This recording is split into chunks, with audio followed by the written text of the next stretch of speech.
శ్రీమహాగణాధిపతయే నమః. ఓం గురుభ్యో నమః. ఓం శ్రీమాత్రే నమః. పరమేశ్వర స్వరూపమైనటువంటి జ్యోతిష, వాస్తు మరియు ఇతర అనేకమైనటువంటి శాస్త్రములను మనకు అందించినటువంటి మహర్షులకి నమస్కారం. హయగ్రీవ హయగ్రీవ హయగ్రీవేతియో వదేత్ తస్య నిస్సరతే వాణి జహ్నుకన్యా ప్రవాహవత్.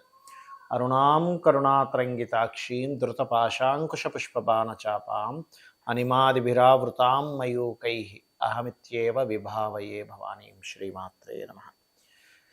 ప్రేక్షకులకి ఆ లలితాంబిక అమ్మవారి యొక్క అనుగ్రహం పరిపూర్ణంగా కలగాలని మనస్ఫూర్తిగా కోరుకుంటూ మనం ఈరోజు కొన్ని వాస్తుకు సంబంధించినటువంటి టిప్స్, ఏ దిశ ఎలా ఉంటే ఏ రకంగా మీకు అభివృద్ధి ఉంటుంది, అదేవిధంగా ఇంట్లో పెట్టుకునే వస్తువుల్లో కూడా ఎటువంటి జాగ్రత్తలు తీసుకోవాలి అనేటువంటి విషయాలు చెప్తుంది నేనైనప్పటికీ కూడా చెప్పేసిన సాక్షాత్ లలిత అమ్మవారిగా భావిస్తూ ఒక్కొక్క దిశ గురించి చాలా క్లియర్గా మనం ఈరోజు తెలుసుకుందాం. అదేవిధంగా కొంతమందికి జనరల్గా అసలు ఏం పాటించాలి వాస్తు విషయంలో అనేటువంటిది కూడా నేను మీకు వీడియో ఎండింగ్లో చెప్తాను. వీడియో ఎండింగ్ వరకు చూడండి. చాలామందికి ఎంత సంపాదిస్తున్నా సరే మాకు ఆనందం లేదు అంటూ ఉంటారు. కొన్ని లక్షల రూపాయలు వాళ్ళు ఎర్న్ చేస్తూ ఉంటారు. అదేవిధంగా మంచి భార్య మంచి భర్త ఉంటారు ఒక్కోసారి, అయినా సరే ఏదో ఆనందం లేదండి, లేదా ఇంకేదో వెతుక్కోవాలని రకరకాల ఎంజాయ్మెంట్స్లోకి రకరకాల అలవాట్లకి వెళ్ళిపోతుంటారు. ఎందుకు అలా జరుగుతుంది అంటే వాస్తు శాస్త్రంలో అసలు ఎక్కడ డిఫెక్ట్ ఉంది? ఎందుకంటే చిన్న ఎగ్జాంపుల్ చెప్తాను చూడండి. మెడికల్ పరంగా తీసుకుంటే మనిషి అంతా బాగానే ఉన్నాడు కానీ నీరసం అవుతుంది అంటే దానికి టెస్ట్ చేస్తారు. టెస్ట్ చేసి వీళ్ళలో ఏమి ఇన్బ్యాలెన్స్ అయింది, హార్మోనియల్ ఇన్బ్యాలెన్స్ అయిందా, లేకపోతే ప్లేట్లెట్స్ తగ్గాయా, లేనట్లయితే హిమోగ్లోబిన్ లెవెల్స్ తగ్గాయా, లేనట్లయితే ఏదైనా షుగర్ లెవెల్స్ ఏమైనా పెరిగాయా, B12 తక్కువగా ఉందని టెస్ట్ చేసి ఓకే మీకు B12 తక్కువగా ఉంది కాబట్టి మీకు ఈ సిమ్టమ్స్ కనిపిస్తున్నాయి, హిమోగ్లోబిన్ లెవెల్ తక్కువగా ఉంది కాబట్టి ఇలా ఉంది, లేనట్లయితే మీ లోపల ఉండేటువంటి విటమిన్ D తక్కువగా ఉంది కాబట్టి ఇలా ఉందని ఎలా అయితే టెస్ట్ చేసి చెప్తామో వాస్తు కూడా వెరీ స్పెసిఫిక్గా చెప్తుంది. మీకు ఆనందం లేదంటే ఏ దిశలో వల్ల ఇలా అవుతుంది అనేటువంటిది. దాన్నే మనకి శాస్త్రంలో ఈశాన్యానికి తూర్పుకి మధ్య భాగాన్ని చెప్తారు శాస్త్రంలో. ఎందుకు అంటే అది ఆనందాన్ని ఇచ్చేటువంటి స్థానంగా చెప్పారు అక్కడ. అంటే మనము ఈశాన్యానికి తూర్పుకి మధ్య భాగంలో ఏదో ఎఫెక్ట్ అంటే ఏదో ఒక డిఫెక్ట్ని మనం చేస్తున్నాము. అక్కడ ఏం చేస్తున్నాము అక్కడ తెలియకుండా కొంతమంది నార్త్ డిగ్రీస్ ఎంత టిల్ట్ అయిందో చూసుకోకుండా, అది ఈస్ట్ నార్త్ ఈస్ట్లోకి వచ్చిందని చూసుకోకుండా, అది ఒక్కొక్కసారి సౌత్ ఈస్ట్ అనుకొని కూడా అక్కడ వంట వండుతారు. అగ్ని సంబంధించిన పెడతారు. కేవలం వంట ఒకటే కాదు, కొంతమంది ఏం చేస్తారు అక్కడ ఇస్త్రీ పెట్టి పెడతారు, కొంతమంది తెలియక. అంటే దాని ఎఫెక్ట్ యాక్చువల్గా శాస్త్రంలో తూర్పు ఈశాన్యంలో సర్వత్రా అని చెప్పాడు, అన్నీ చేసుకోవచ్చు అని చెప్పాడు. అలా అని ఓవర్గా చేయకూడదు ఇది కూడా అక్కడ. అంటే ఏమిటి అక్కడ మనం ఏం చేయాలి? చిన్న ఎగ్జాంపుల్ చెప్తాను చూడండి. ఇప్పుడు ఎంటర్టైన్మెంట్ జోన్ అంటారు ఈస్ట్ నార్త్ ఈస్ట్ని. ఎంటర్టైన్మెంట్ జోన్ అన్నప్పుడు మనం అక్కడ చేయాల్సిన పని ఏమిటనే దాన్ని మనం గుర్తించాలి, క్షుణ్ణంగా ఆలోచిస్తాం. అంటే ఎలా అంటే ఇప్పుడు చూడండి, మనం ఒక మ్యారేజ్కి వెళ్ళాం, లేకపోతే ఒక ఫంక్షన్కి వెళ్ళినప్పుడు అక్కడ మనం చేయాల్సింది ఏమిటి? అందరితో సరదాగా మాట్లాడడము, లేకపోతే ఒక డ్యాన్స్ వేయడము, ఒక పాట పాడడము, అందరితో చాలా జోవియల్గా జోక్స్ వేసుకొని ఇవి చేయాలి. కానీ అక్కడికి వెళ్ళి ఫంక్షన్ దగ్గరికి వెళ్ళి అయ్యో వాళ్ళు ఎప్పుడు చచ్చిపోతారో, వీళ్ళు ఎప్పుడు చచ్చిపోతారో, ఆ రోజు ఆ గొడవైంది తెలుసు, ఆ రోజు నేను తేడిచాను తెలుసా, మాట్లాడుకుంటే ఎలా ఉంటుంది? అబ్బా ఏమిటండి ఈవిడొచ్చి లేకపోతే ఇతను వచ్చి ఇంత ఈ యొక్క ఫంక్షన్ మొత్తం మూడు పాడు చేసేసారంటాం. అలాగే మనం ఒక వ్యక్తి గతించాడు అనుకోండి, అక్కడికి వెళ్ళి మనం డ్యాన్సులు పాటలు ఇళ్ళు వేయకూడదు. ఎందుకు? అక్కడ పాటించాల్సిన ధర్మం అక్కడ పాటించాలి. అంటే మనం సిచ్యువేషన్స్ని బట్టి, అక్కడ జరిగే సంఘటనను బట్టి ఆ ధర్మాన్ని ఎలా పాటిస్తామో, ఒక మనిషి గతించిన దగ్గరికి వెళ్ళినప్పుడు అవతల వాళ్ళకి ధైర్యం చెప్పడము, ఏమీ కాదనేటువంటి ఒక భావంతో ఉండడము, అక్కడ వాళ్ళకి మనం ఏదైనా సేవ చేయాలనుకోవడము, వాళ్ళకి ఏదైనా ఫుడ్ కావాలంటే మనం తీసుకెళ్ళి ఇవ్వడం, ఇట్లాంటివి చేస్తూ ఉంటాం. ఎందుకంటే వాళ్ళు బాధలో ఉన్నారు కాబట్టి. అంటే అక్కడ ఉండేటువంటి కండిషన్స్ని బట్టి మనం ఎలా అయితే మెదులుతామో, ఎలా అయితే ప్లానింగ్ చేసుకుంటామో, అలాగే ఎంటర్టైన్మెంట్ జోన్ ఉన్నప్పుడు ఎంటర్టైన్మెంట్ రిలేటెడ్ సంబంధించిన వస్తువులు ఉండాలి అక్కడ. అంటే ఎక్కడ? తూర్పు మధ్యకి ఈశాన్యానికి మధ్య భాగం, దాన్ని తూర్పు ఈశాన్యము అంటారు తెలుగులో, దాన్నే ఇంగ్లీష్లో ఈస్ట్ నార్త్ ఈస్ట్ అని అంటారు. అక్కడ మీరు చేయాల్సింది ఏమిటి?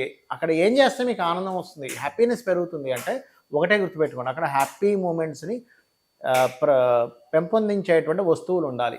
హ్యాపీ మూమెంట్ మనకు దేనివల్ల వస్తుంది అనేటువంటి దాన్ని మనం కరెక్ట్గా కనుక ఆలోచిస్తే అర్థమైపోతుంది మనకి. ఎలాగా అంటే మనం చూడండి, కొన్నిసార్లు మనం పెళ్లి ఫోటోలు, లేకపోతే ఒక బర్త్డే ఫంక్షన్ జరిగింది, లేనట్లయితే ఏదో ఒక ట్రిప్కి వెళ్ళామండి, అక్కడ చాలా బాగా ఎంజాయ్ చేసాం, ఆ ఫొటోస్ అవన్నీ మనకు చూసినప్పుడు ఏమవుతుంది, అరే ఆ రోజు భలే మనం సముద్రం దగ్గర భలే ఆడుకున్నాం కదా, ఆ రోజు పెళ్ళిలో భలే జరిగింది కదా, ఆ రోజు బర్త్డేలో భలే జరిగింది కదా, ఆ వ్యక్తి వచ్చాడు కదా, లేకపోతే ఆ అమ్మాయి వచ్చింది కదా, మా మేనత్త వచ్చింది, ఇలా రకరకాల విషయాలు చెప్పుకుంటాం.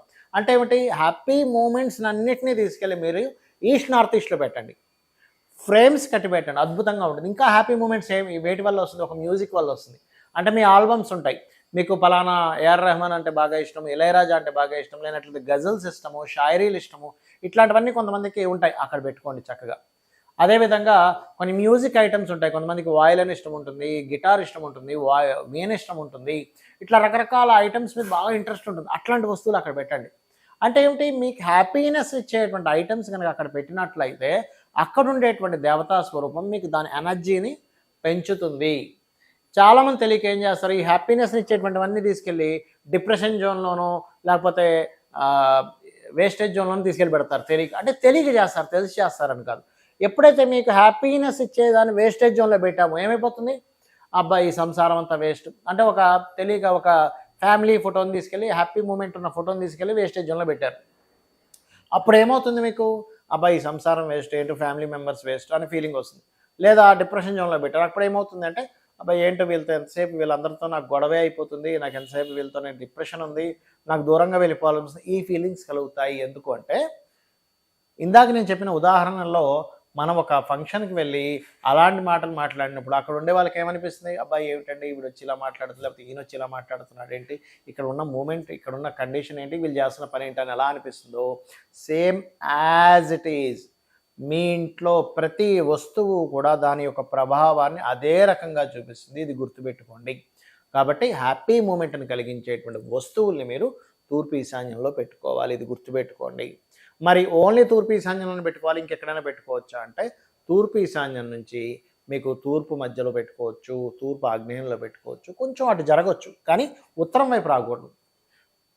దోషమేం లేదు, కానీ ఎంతైనా కానీ మీరు హ్యాపీ మూమెంట్స్ ఇట్లాంటివి కనుక ఇటు పెట్టుకుంటే, ఎంటర్టైన్మెంట్ రిలేటెడ్ ఇటు పెట్టుకుంటే ఏమైపోతుందంటే మీరు ఎంతసేపు ఆ ఎంటర్టైన్మెంట్ రిలేటెడ్ దాంట్లోకి వెళ్ళిపోయి కొన్నిసార్లు వీళ్ళు హెల్త్ పోగొట్టుకోవడమో లేకపోతే వచ్చే అవకాశాలను పోగొట్టుకోవడమో. చూడండి ఎంతసేపు ఎంజాయ్మెంట్లో ఉండి వచ్చే అవకాశాలు పోగొట్టుకుంటారు. అంటే ఎలా అంటే ఉత్తరంలో పెట్టారనుకోండి హ్యాపీ మూమెంట్స్, ఏమైపోతుందంటే ఈవెంట్స్ మేనేజ్మెంట్ చేసే వాళ్ళకి పనికి వస్తుంది హ్యాపీ మూమెంట్ రిలేటెడ్ సంబంధించినటువంటివి మీరు ఉత్తరంలో పెట్టుకోండి. కానీ ఈవెంట్స్ ఫ్యాషన్ రిలేటెడ్ వీళ్ళకి పనికి వస్తుంది, కానీ వేరే వాళ్ళకి పనికిరాదు. ఎందుకు అంటే వాళ్ళకి ఆ రూపంలో అవకాశాలు వస్తాయి, కానీ వేరే వాళ్ళకి ఏమైపోతుందంటే ఈ ఎంతసేపు ఈ ఎంజాయ్మెంట్లో పడి, ఎగ్జాంపుల్ ఫ్రెండ్స్తో కలిసి గోవాకి వెళ్ళాలనుంది, కానీ అదే సమయంలో ఒక కంపెనీ వాళ్ళు పిలిచారు ఇంటర్వ్యూకి, ఏం చేస్తాడు, హ్యాపీ మూమెంట్లో ఎక్కువ చేయాలనేటువంటి కాన్సెప్ట్ ఎక్కువైపోయి, లేదు సార్ నేను సిక్కున్నాను, నేను రాలేకపోతున్నాను, నెక్స్ట్ వీక్ వస్తానని అవకాశాన్ని వదిలేసుకుంటాడు. వాళ్ళు ఏం చేస్తారు, ఈయన రావట్లేదని ఇంకొకరికి ఉద్యోగం చేస్తారు. కాబట్టి ఇది చాలా చాలా చాలా జాగ్రత్తగా ఉండవలసినటువంటి అంశము, చూసుకోవాల్సిన అంశం ఇది. ఇక్కడ కొన్ని జనరల్ విషయాలు ఉంటాయి, అందరికీ తెలియాల్సిన విషయాలు, కొన్ని జనరల్ విషయాలు చెప్తాను, గుర్తుపెట్టుకోండి. మనం ఏదైనా ఇంటికి వెళ్తున్నాము అంటే ఫస్ట్ మీరు చెక్ చేసుకోవాల్సింది పాయింట్ నెంబర్ 1, మీ పేరులో ఉండేటువంటి మొదటక్షరాన్ని, ఇంటి డైరెక్షన్ని వర్గు క్యాలిక్యులేషన్ చేయాలి. వర్గు నిర్ధారణ అంటారు దీన్ని. ఆ వర్గు రీత్యా అది రెంటల్ హౌస్ అయినా ఓన్ హౌస్ అయినా మీరు తీసుకునేట్టు, లేదా ఖాళీ స్థలం అయినా మీ పేరుకి వర్గు అంటే అన్ని డైరెక్షన్స్ మంచివే, all directions is good as మన వాస్తుపరంగా. కానీ మీకేది పనికి వస్తుంది, ఎలా అంటే చూడండి, ఇప్పుడు మనకి బట్టల షాప్కి వెళ్తాం, రకరకాల సైజెస్ ఉంటాయి, అన్నీ మంచి చొక్కాలే, అన్నీ మంచి ప్యాంట్లే, కానీ మీకు సరిపోయే ప్యాంటు, మీకు సరిపోయే చొక్కా వేసుకుంటారు, మీకు సరిపోయే చెప్పులు వేసుకుంటారు. అంతేగాని మీకు 8వ నెంబర్ అయితే 9వ నెంబరో 10వ నెంబరో వేసుకోం, ఎందుకు, అది మీకు సెట్ కాదు. అట్లాగే బ్లడ్ గ్రూప్స్ కూడా అంతే. ఎలాగా, మీది ఎగ్జాంపుల్ బి పాజిటివ్, మీరు ఓ నెగిటివ్, ఇంకో ఏదో బ్లడ్ గ్రూప్ అన్నీ రెడ్గానే ఉన్నాయి కదా అంటే కాదు, మీకు ఏది సెట్ అవుతుందో అది. అలాగే వర్క్ పరంగా కూడా మీకు ఏ డైరెక్షన్ గుడ్, కొంతమందికి సౌత్ పనికి వస్తుంది, కొంతమందికి వెస్ట్ పనికి వస్తుంది, కొంతమంది నార్త్ పనికి వస్తుంది, కొంతమందికి నార్త్ ఈస్ట్ పనికి వస్తుంది, కొంతమందికి ఈస్ట్ పనికి వస్తుంది. ఎవరికి ఏది పనికి వస్తుంది, దాంతోపాటు మీతో పాటు మీ పిల్లలకు కూడా ఏది పనికి వస్తుందో రెండు కలిపి తీసుకున్నప్పుడు మీతో పాటు మీ తర్వాత వంశానికి కూడా పనికి వస్తుంది. Point number 1. రెండవది, ఒకటి గుర్తుపెట్టుకోండి, చాలామంది ఏమంటుంటారంటే, ఏమండి మేము గృహం కట్టుకున్నాక బాగుందండి అంటారు, కొంతమంది మేము గృహం కొనుక్కున్నప్పటి నుంచి డౌన్ఫాల్ అయ్యామంటారు. దీనికి 2 కారణాలు ముఖ్యంగా. ఒకటి, మీ జన్మజాతకంలో మీ పేరు మీద గృహయోగం ఉండదు. అలాంటప్పుడు మీ జీవిత భాగస్వామి పేరు మీద, మీ పిల్లల పేర్ల మీద కొనండి, లేదా మీ తల్లిదండ్రుల పేర్ల మీద కొనండి. మీ పేరు మీద పొరపాటును కూడా కొనకండి, అప్పుడు డౌన్ఫాల్ అవుతుంది. మూడోది ఏమిటంటే, ఇక్కడ మరొక విషయం ఏంటంటే కొన్నిసార్లు మీకు గృహయోగం నడవని సమయంలో బలవంతంగా కొంటాం. ఎవరో ఫ్రెండ్స్ కొంటున్నారనో, వాళ్ళు కొంటున్నారో, వీళ్ళు కొంటున్నారనో అది కూడా ప్రాబ్లం అవుతుంది. ఇంకోటి ప్రెగ్నెన్సీ లేడీ ఇంట్లో ఉన్నప్పుడు గృహప్రవేశం చేయకూడదు, గృహం కొనకూడదని శాస్త్రం. ఎందుకంటే 4వ స్థానం యాక్టివ్ అయితే పుట్టే పిల్లల మీద దాని ఎఫెక్ట్ పడుతుంది. కాబట్టి ఈ యొక్క జాగ్రత్త ఖచ్చితంగా తీసుకోండి. అందుకే పూర్వకాలంలో వివాహం జరిగి సంతానం కలిగిన తర్వాత గృహం కట్టుకునేవారు. ఇప్పుడంతా రివర్స్ అయిపోయింది. ముందే గృహం కొనేసుకుంటున్నాడు, తర్వాత వివాహం చేసుకున్న తర్వాత సంతానం కొంటున్నాడు.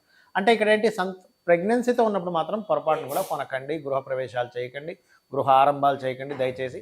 అలా ఒకవేళ మీరు తప్పనిసరిగా కొనాల్సి వస్తే ఆ యొక్క కుటుంబాన్ని వేరే ఇంట్లో ఉంచి అక్కడ మీరుంటూ ఇక్కడి నుంచి ఈ ఆపరేషన్ చేయాలి తప్పనిసరి అయితే అని చెప్తుంది శాస్త్రం. అలాగే మరొక విషయం ఏంటంటే, ఒకటి మీరు స్థలం తీసుకునేటప్పుడు కూడా స్థలం తీసుకున్న తర్వాత మీకు వర్గురీత్యా ఏ గేట్ అయితే బాగుంటుందో ఆ గేట్ మీరు పెట్టుకోవాలి, గుర్తుపెట్టుకోండి. అంటే డైరెక్షన్ పరంగా. మరొకటి, చాలామందికి ఒక అపోహ ఉంది, ఇన్ని డిగ్రీలు తిరిగింది, అన్ని డిగ్రీలు తిరిగింది ఏమైపోతుంది, ఏమీ అయిపోతుంది. గుర్తుపెట్టుకుని ఎన్ని డిగ్రీలు తిరిగినా ఆ డిగ్రీస్ వైజ్గా మీరు క్యాలిక్యులేట్ చేసుకొని పర్ఫెక్ట్గా మీకు ఏ ద్వారం పనికొస్తుందో ఆ ద్వారం పరంగా మీరు కట్టుకోవచ్చు. అందులో ఎటువంటి భయపడాల్సిన అవసరం లేదు. ఇక్కడ మరొక విషయం ఏంటంటే, ఇక్కడ కొన్ని శాస్త్రంలో మీరు ఇల్లు కట్టుకునేటప్పుడు కొన్ని నియమ నిబంధనలు చెప్పబడ్డాయి. చాలామంది తెలియక ఏం చేస్తారంటే ఇల్లు కట్టుకోగానే అక్కడ కోడిని మేకని కోసేస్తారు. అది పూర్తిగా తప్పని చెప్పింది శాస్త్రం. ఎందుకంటే అక్కడ మీకు దేవతా కళలు కాకుండా రాక్షస కళలు మీకు ఏర్పడతాయి. అలా ఏర్పడినప్పుడు ఇంట్లో గొడవలు జరగడం, ఒకరి మీద ఒకరు కోపాలు పెరగడం జరుగుతూ ఉంటుంది. కాబట్టి 1 వీక్ వరకు కూడా పొరపాటును కూడా ఆ ఇంట్లో నాన్ వెజిటేరియన్ ఉండకూడదు. ఇది గుర్తుపెట్టుకోండి. ఇది సొంత ఇంట్లో మనం ఏదైనా గృహప్రవేశం చేసినప్పుడు ఇది చాలా ముఖ్యమైనటువంటి అంశం. అక్కడ గోవుని తీసుకురావాలి, చాలా పెద్ద తతంగం ఉంది దానికి. గోవును అక్కడ తీసుకురావడము, రకరకాల కార్యక్రమాలు చాలా ఉంటుంది, దిగ్బంధనాలు చాలా ఉంటాయి.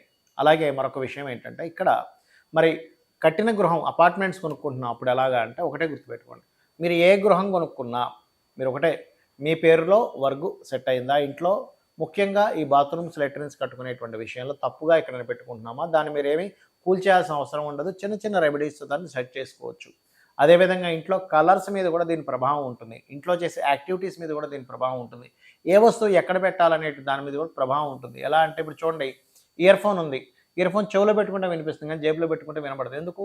ఈ ఇయర్ ఫోన్కి ఏదైతే సౌండ్ని ప్రొడ్యూస్ చేసేటువంటి శక్తి ఉందో చెవుకు రిసీవింగ్ పవర్ ఉంది. అంటే ఇయర్ ఫోన్ చెవుకు పెట్టుకుంటే వినిపిస్తుంది కానీ జేబులో పెట్టుకుంటానో ప్యాంట్ జేబులో పెట్టుకుంటానో మనకు వినబడదు. అలాగే మనం ఒక వస్తువు దానికంటే ఒక శక్తి ఉంటుంది, దానికంటే ఒక ఎనర్జీ ఉంటుంది.